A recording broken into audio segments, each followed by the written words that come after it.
Hello दोस्तों, हम इस पुस्तक से हिंदी के वस्तुनिष्ठ प्रश्नों का अभ्यास कर रहे हैं। तो आप हिंदी से जुड़े किसी भी एग्ज़ाम की तैयारी कर रहे हैं, यानी कि कोई भी ऐसा एग्ज़ाम, कोई भी ऐसी परीक्षा जिसमें हिंदी संबंधी प्रश्न आते हैं, तो ये सभी प्रश्न आपके लिए बहुत महत्वपूर्ण हो जाते हैं।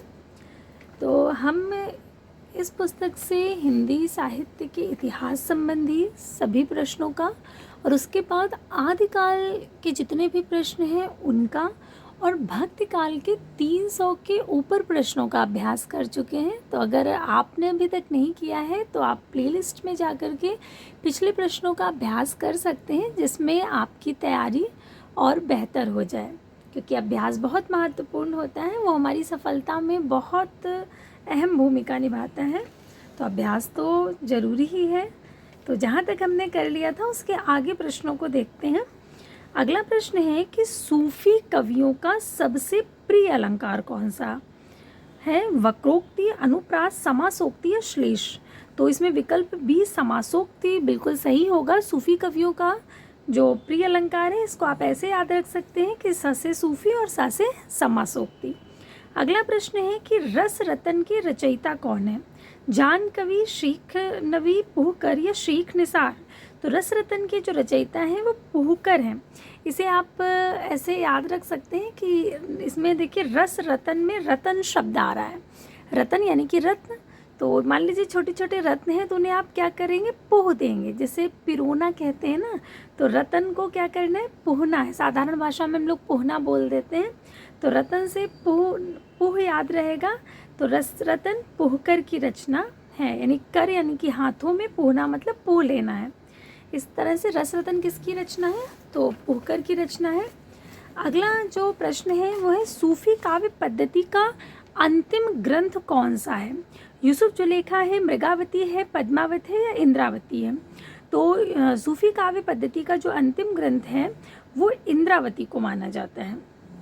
अब इंद्रावती के जो नायक हैं और इंद्रावती की नायिका कौन है और इंद्रावती किसके द्वारा लिखित है, इन सारी चीज़ों को भी एक बार हम समझ लेते हैं कि इंद्रावती सबसे पहले हम जब ये बात करेंगे ना, तो रचना किसकी है इंद्रावती?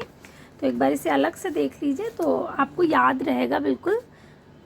इंद्रावती जो रचना है वो नूर मोहम्मद की है। इसको हमने इस तरह से याद किया था कि इंद्रावती के चेहरे पर नूर है, जिसे देखकर अनुराग बांसुरी बजाता है। इस ट्रिक से याद किया था। इस तरह से हमें नूर मोहम्मद की दो रचनाएं याद हुई थी, इंद्रावती और अनुराग बांसुरी। फिर से देखते हैं कि इंद्रावती के चेहरे पर क्या है? नूर। इससे याद रहेगा कि इंद्रावती किसकी है? नूर मोहम्मद की रचना है। और उस नूर को देखकर अनुराग बांसुरी बजाता है, तो यानी कि नूर मोहम्मद की एक और रचना अनुराग बांसुरी है। अब इंद्रावती जो है इसके नायक कौन है और नायिका कौन है? तो नायक हैं राजकुंवर, जो कि कालिंजर के राजकुमार हैं। कालिंजर के राजकुमार हैं राजकुंवर। इंद्रावती के नायक कौन है? राजकुंवर हैं। और इंद्रावती की जो नायिका है वो स्वयं इंद्रावती है, यानी इस ग्रंथ का नाम जो है वो नायिका के नाम पर ही रखा गया है। और वो कहाँ की राजकुमारी है? तो वो आगमपुर की राजकुमारी है। बहुत बार क्या होता है ना, प्रश्न इस तरह से भी पूछा जाता है कि इंद्रावती ग्रंथ में इंद्रावती कहाँ की नायिका है? तो आपको याद रखना है कि इंद्रावती कहाँ की नायिका है? आगमपुर की। या इंद्रावती ग्रंथ में राजकुंवर कहाँ के राजकुमार हैं? तो कालिंजर के राजकुमार हैं। ये चीज़ें आपको याद रखनी है। तो अब हम आगे देखते हैं। अगला प्रश्न ये आपको याद रहेगा कि कालिंजर के राजकुमार हैं और इंद्रावती कहाँ की है? आगमपुर की राजकुमारी। ये महत्वपूर्ण है, प्रश्न पूछे जाते हैं इसलिए। अब देखिए अगला प्रश्न, पद्मावत में रतन सेन किसका प्रतीक है? मन का, अहंकार का, बुद्धि का या हृदय का? तो जो रत्न सेन है पद्मावत में वो मन का प्रतीक है। ये आपको पता है कि जो पद्मावत है उसमें जायसी ने प्रतीक के प्रयोग किए हैं, यानी कि जो भी राजा रानी उसमें हैं वो सभी किसी ना किसी का प्रतीक हैं। तो एक बार इसे भी समझ लें। ये इसलिए, वैसे तो आपने अपनी पढ़ाई के दौरान सब याद ही किया होगा, लेकिन अभ्यास के दौरान भी चीज़ें क्या होती हैं ना, दृढ़ होनी चाहिए बिल्कुल, कहीं कुछ छूटना नहीं चाहिए। जो रह गया है उसे फिर से आप इतने अच्छे से याद कर लें कि दोबारा फिर उसे देखने की ज़रूरत ना हो। तो इसमें जो 14 भुवन हैं पद्मावत में, वो प्रतीक है मानव पिंड का। तो आप इसे ऐसे याद रख सकते हैं, भुवन को भवन से याद रखिए, भवन में कौन रहता है, मानव, तो मानव पिंड हो गया। अगला है चित्तौड़, किसका प्रतीक है, तो ये शरीर का प्रतीक है। चित्तौड़ जहाँ पद्मावती रहती थी, तो चित्तौड़ और दौड़ शब्द, दौड़ मिलता जुलता लग रहा है ना, और दौड़ता कौन है, शरीर, सारा दिन तो भागा दौड़ी करता रहता है शरीर बेचारा, इधर से उधर उधर से उधर, तो दौड़ किससे संबंधित है, शरीर से, और दौड़ चित्तौड़, तौड़ और दौड़ मिलता जुलता है, तो इसको आप याद रख सकते हैं, कोई और तरीका बस याद रखना है। अगला है रतन सेन, किसका प्रतीक है, तो मन का प्रतीक है। रतन सेन में लास्ट में ना आ रहा है और ये ना आ रहा है, तो इस तरह से मन का प्रतीक है। सिंघल द्वीप हृदय का प्रतीक है। सिंघल द्वीप किसका प्रतीक है, हृदय का। अगला है कि पद्मावती, इसको आप ऐसे याद रख सकते हैं कि जो द्वीप से आप दीप याद रख सकते हैं कि दीप हमेशा हृदय से जलाना चाहिए। ये नहीं कि आप बाहरी रूप से तो जला रहे हैं लेकिन आप दिल से नहीं जला रहे हो, तो वो किसी काम का नहीं है। तो दीप हमेशा हृदय से जलाना चाहिए। तो सिंगल द्वीप किसका है, हृदय का प्रतीक है। अगला है पद्मावती, किसका प्रतीक है, तो पद्मावती जो है वो बुद्ध यानी कि परमात्मा का प्रतीक है। और जो हीरामन तोता है वो गुरु का प्रतीक है। और जो नागमती है वो भोग विलास या संसार का प्रतीक है। क्योंकि इसकी जो कहानी है पद्मावत की, उसमें क्या है कि जो रत्नसेन होते हैं वो हीरामन तोता के द्वारा जब पद्मावती की सुंदरता का उल्लेख किया जाता है तो वो सब कुछ छोड़ छाड़ करके चले जाते हैं पद्मावती की खोज में चले जाते हैं। तो सब इन्होंने जो ये मान लीजिए ये रत्नसेन है, ठीक, तो रत्नसेन ने किसके द्वारा सुना, तो शुक के द्वारा सुना। यानी कि जैसे हमें गुरु उपदेश देता है तब हम भटके हुए होते हैं और सही मार्ग को चुनते हैं, ऐसे ही रत्नसेन को किसने उपदेश दिया था, शुक ने, यानी कि तोते ने उपदेश दिया था, तो ये गुरु हुआ, गुरु का प्रतीक हो गए। अब रत्नसेन, क्योंकि भटका हुआ कौन होता है, मन ही तो हमारा भटक जाता है ना, मन हमारा भटक जाता है, तो रत्नसेन किसका प्रतीक हुए, मन का प्रतीक हुए। अब ये पहले कहाँ थे, ये नागमती के पास थे ना, यानी कि हम लोग भोग विलास में हमारा मन भटक जाता है, भोग विलास में लग जाता है, तो ये नागमती को छोड़ कर जाते हैं। तो नागमती को छोड़ रहे हैं इसलिए ये क्या हो गई, सांसारिक जो माया मोह है, भोग विलास इत्यादि है, वो ये हो गई। जा किसके पास रहे हैं, तो ये जा रहे हैं पद्मावती के पास, यानी कि हमारा अंतिम गंतव्य क्या है, वो ईश्वर है, वो सत्य है, वो परमात्मा है। इसलिए जो पद्मावती है वो किसकी प्रतीक हो गई, परमात्मा या सात्विक बुद्धि की। तो इस तरह से भी आप याद रख सकते हैं, क्योंकि पूरी कहानी तो आपको पता ही है।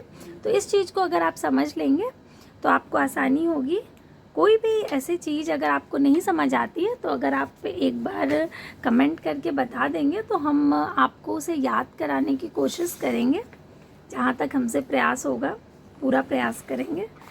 अब अगला प्रश्न देखते हैं कि सूफी काव्य परंपरा का एक ग्रंथ है इंद्रावती, इसके रचनाकार कौन है। ये तो आपको बिल्कुल रट गया होगा बार बार, क्योंकि इंद्रावती के चेहरे पर नूर है, इंद्रावती के चेहरे पर नूर है, ऐसा सुन सुन के।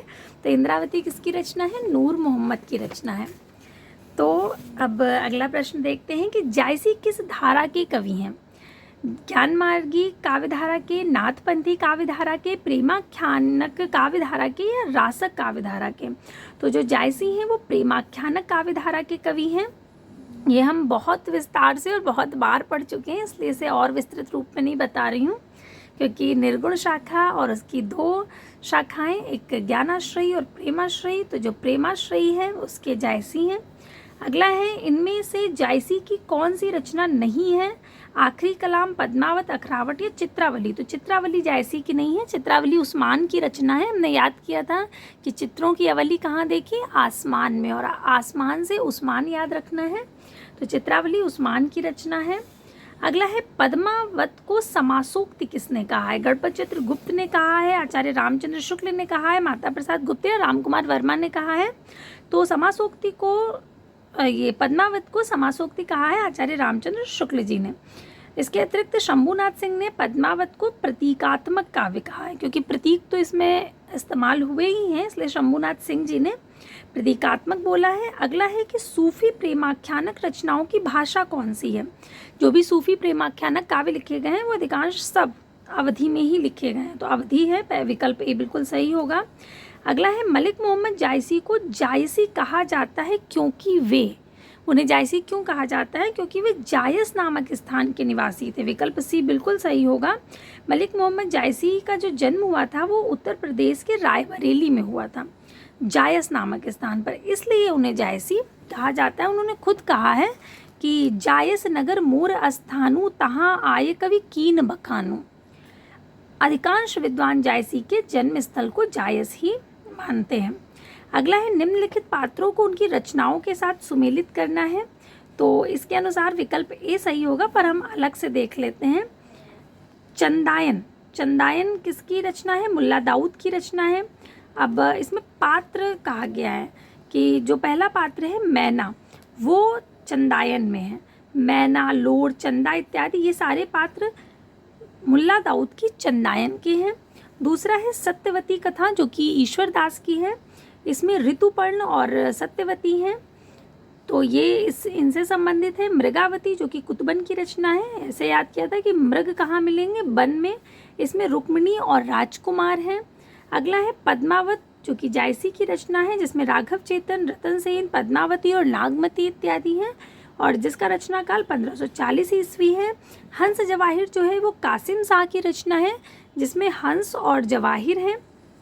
तो ये सारे आपको याद हैं, ये सारे तो अलग से विस्तार से याद कराए थे, तो अधिक विस्तृत रूप से नहीं बता रही हूँ। अगला प्रश्न देखते हैं कि जायसी के श्रृंगार में मानसिक पक्ष प्रधान है, शारीरिक गौड़, यह कथन किस आलोचक का है, तो ये रामचंद्र शुक्ल जी का है।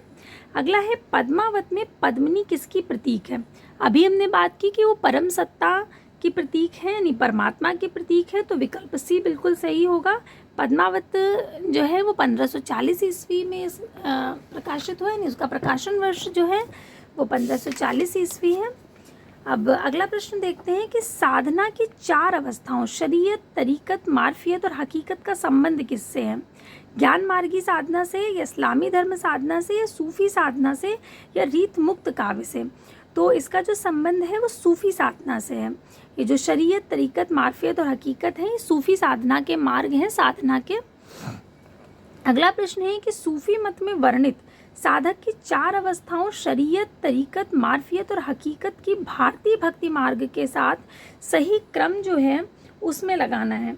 तो इसको एक बार अलग से समझ लेते हैं, ये क्या क्रम होगा इसका, क्योंकि ये सूफी साधना के अनुसार है और वो भारतीय साधना पद्धति के अनुसार क्रम में लगाना है।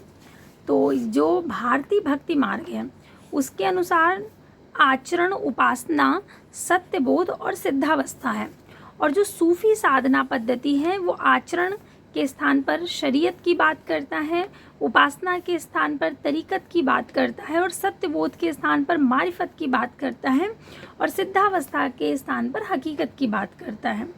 इसको आप ऐसे याद रख सकते हो कि आचरण शरीर से ही तो होता है, तो आचरण शरीर से लक्षित होता है, तो शरीयत, आचरण से शरीयत याद रहेगा।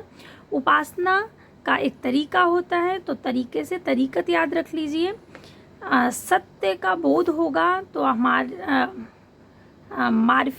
मारिफत जो है वो सत्यबोध से संबंधित है, और जब लास्ट में यानी कि बिल्कुल आखिरी अवस्था में आकर के हमें सिद्धावस्था प्राप्त होगी, यानी कि हमें हकीकत का पता चल जाएगा। तो सिद्धावस्था जो संबंधित है वो हकीकत से संबंधित है। इस तरह से भारतीय भक्ति मार्ग का सूफी साधना पद्धति से ये इस तरह से संबंध है। कौन किसके स्थान पर है ये आपको याद रखना है, महत्वपूर्ण है, बहुत बार पूछा गया प्रश्न है। तो अब अगला प्रश्न देखते हैं इसके आगे कि जायसीकृत पद्मावत क्या है। एक पुराण काव्य है, रूपक काव्य है, धर्म काव्य है, या चंपू काव्य है। तो ये एक रूपक काव्य है। अगला है प्रेमाख्यान काव्य परंपरा की प्रमुख रचनाओं का सही क्रम लगाना है। तो सबसे पहले चंदायन आएगा, फिर मृगावती, फिर पद्मावत और फिर मधुमालती, क्योंकि चंदायन का प्रकाशन वर्ष सबसे पहले आता है? मृगावती हमें पता है 1501 है, क्योंकि ये तो 1300 कुछ में ही है। मृगावती 1501 में है, पद्मावत जो है वो 1540 में है, और मधुमालती जो है वो 1545 में है। तो पहला ही क्रम बिल्कुल सही है। अगला प्रश्न है कि आचार्य रामचंद्र शुक्ल ने प्रेमाख्यानक काव्य परंपरा का प्रथम कवि किसे माना है? मंझन को, मुल्ला दाऊद को, जायसी को या कुतुबन को? तो शुक्ल जी जो है वो कुतुबन को मानते हैं। अगला प्रश्न देखते हैं कि कौन सी कृति जायसी की है? मधुमालती, कन्हावत, मृगावती या अनुराग बांसुरी? तो जायसी की कृति है कन्हावत। अन्य देखेंगे तो हम खुद ही समझ जाएंगे, क्योंकि मधुमालती मंजन की है, मृगावती हमें पता है कुतुबन की है, अनुराग बांसुरी बहुत बार हम देख चुके हैं किसकी है? नूर मोहम्मद की है। अनुराग बांसुरी और इंद्रावती, तो इसमें कन्हावत बचती है जो कि किसकी है? जायसी की रचना है। अगला प्रश्न है निम्नलिखित रचनाओं को उनके कवियों के साथ सुमेलित करना है। तो इसमें विकल्प ए बिल्कुल सही होगा, क्योंकि हंसावली कवि असाइद की रचना है, चंदायन मुल्ला दाऊद की रचना है। इसको ऐसे याद किया था कि चंदा कहाँ से दिखेगा? मुल्ला जी के घर से दिखेगा, तो चंदायन मुल्ला दाऊद की रचना है। सत्य का संबंध किससे है? ईश्वर से, तो सत्यवती ईश्वर दास की है। मृगावती यानी मृग कहाँ मिलेंगे? वन में मिलेंगे, तो मृगावती कुतुबन की है। और चित्रावली उस्मान की है कि चित्रों की अवली कहाँ देखी थी? आसमान में। इस तरह से उस्मान की हो गई। अगला है सूफी काव्य का उद्देश्य क्या है? प्रेम निरूपण, इस्लाम धर्म का प्रचार, काव्य शास्त्र निरूपण या राष्ट्रीय चेतना? तो सूफी काव्य का उद्देश्य प्रेम निरूपण है। सूफी कवि ही प्रेमाश्रयी शाखा के कवि हैं, तो सीधा सा है कि प्रेम निरूपण ही उनका जो काव्य उसका मूल उद्देश्य ही प्रेम निरूपण होगा। अगला है प्रेम चिंगारी किसकी रचना है? तो इसमें विकल्प में नहीं, अलग से देख लीजिए, क्योंकि विकल्प में सही नहीं दिया है। अली शाह की कृति है प्रेम चिंगारी। अगला प्रश्न है निम्नलिखित रचनाओं को कवियों के साथ सुमेलित करना है। तो इसमें विकल्प सी बिल्कुल सही होगा।